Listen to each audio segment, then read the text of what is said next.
दोस्तों अगर आप भी बुमराह और एमएस धोनी को बेहतरीन खिलाड़ी मानते हैं तो वीडियो को लाइक करना नहीं भूलिएगा। दोस्तों दूसरे दिन के खेल में बुमराह ने जैसे ही परखच्चे उड़ा के रख दिए इंग्लैंड की टीम के, तब उन्होंने होश उड़ाने वाला खुलासा भी किया। कैसे दोस्तों एल्बो में दर्द होने के बावजूद ऑलमोस्ट एक टूटी हुई एल्बो से गेंदबाजी करते हुए बुमराह ने जबरदस्त विकेट से निकाले ही, और फिर अपने बयान में जाते जाते कुछ ऐसा कह दिया, रोहित से लेकर धोनी जैसे खिलाड़ियों को याद करते हुए कि सुनकर आज आप इस दिग्गज को इसकी मेहनत के लिए सलाम कर जाएंगे। आखिरकार दोस्तों बुमराह ने अपने बयान में क्या कहा, बैक टू बैक विकेट्स लेने के बाद रोहित पर और बाकी खिलाड़ियों पर उनके बयान का वीडियो आपको दिखाने जा रहे हैं, लेकिन उससे पहले आप सभी का क्या मानना है, जसप्रीत बुमराह और शमी में ज्यादा बेहतर कौन है, नीचे कमेंट करके जरूर बताइएगा। दोस्तों भारत और इंग्लैंड की टीम के बीच में चल रहे सीरीज के दूसरे टेस्ट मैच के दूसरे दिन के खेल में भारत ने जीत पर लगभग मोहर लगा ही दी है। आपको बता दें कि यशस्वी जायसवाल का जबरदस्त तूफान तो हमने भारत की पहली इनिंग में देखा ही।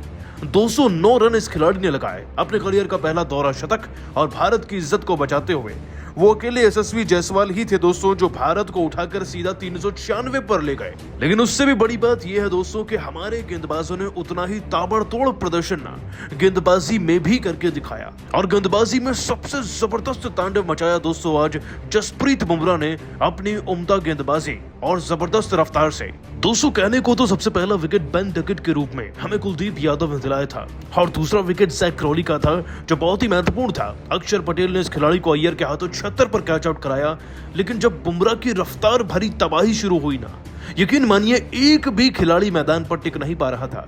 सबसे पहले दोस्तों बुमराह ने जॉ रूट का शिकार किया। 5 रन पर इतने बड़े दिग्गज को निपटाना अपने आप में बहुत बड़ी बात है, और बुमराह ही ऐसा कर सकते हैं।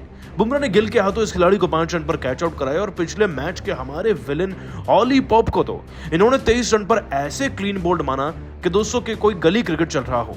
और इतना ही नहीं दोस्तों, जॉनी बेस्टो जो कि 39 गेंदों में 25 रन बना चुके थे, इनको भी दोस्तों बुमराह ने गिल के हाथों ही कैच आउट करा दिया। यानी कि 3 बैक टू बैक बड़े विकेट्स बुमराह ने कुछ इस कदर भारत को दिलाए थे। दोस्तों बुमराह ने आगे चलकर और भी विकेट्स लिए, लेकिन दिन का खेल खत्म होने के बाद पता चला कि उनकी तो कोहनी में दर्द था, और उसके बावजूद भी वो गेंदबाजी करते रहे। और दोस्तों जाते जाते वो बात बता गए कि रोहित ने उनसे ऐसा भी क्या कह दिया था कि उन्होंने बैक टू बैक विकेट्स ले डाले। दोस्तों आपको बता दें कि बुमराह ने अपने बयान में दूसरे दिन के खेल में जबरदस्त प्रदर्शन करने के बाद कहा, आज का दिन इस मुकाबले के लिए बहुत ज्यादा महत्वपूर्ण था। पहले ही यशस्वी जायसवाल ने बहुत अच्छी पारी खेली, लेकिन अब आगे का काम तो गेंदबाजों का ही था ना। हमें रन्स भी रोकने थे और विकेट्स भी लेने थे, लेकिन एक ऐसा वक्त आ चुका था जब मेरी एल्बो बुरी तरीके से जवाब दे चुकी थी।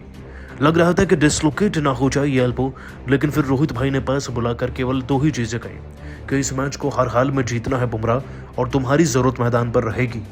बस फिर क्या होना था, उन्होंने इतना कहा और मैंने गेंदबाजी फिर से करनी शुरू कर दी, और लकीली हमें विकेट भी मिल गए। देखिए फ्लाइट पिच पर विकेट लेने के लिए आपको ज्यादा मेहनत करनी नहीं पड़ती, लेकिन जब किस्मत भी आपका साथ दे तो आपको रुककर गेंदबाजी करनी चाहिए, और मैंने बिल्कुल वही किया। ऑली पॉप को क्लीन बोल्ड करने के बाद कॉन्फिडेंस और बढ़ गया, और बैक टू बैक विकेट्स मिलते चले गए।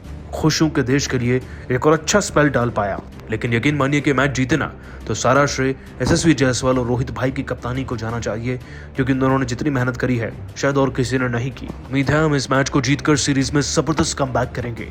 दोस्तों बुमराह का ये बयान वाकई में दिल जीतने वाला है, लेकिन फिर भी आप सभी का क्या मानना है भाई, बुमराह, शमी और सिराज में सबसे बेहतर खिलाड़ी कौन है, नीचे कमेंट कर बताइएगा और सब्सक्राइब कीजिए हमारे चैनल को। धन्यवाद।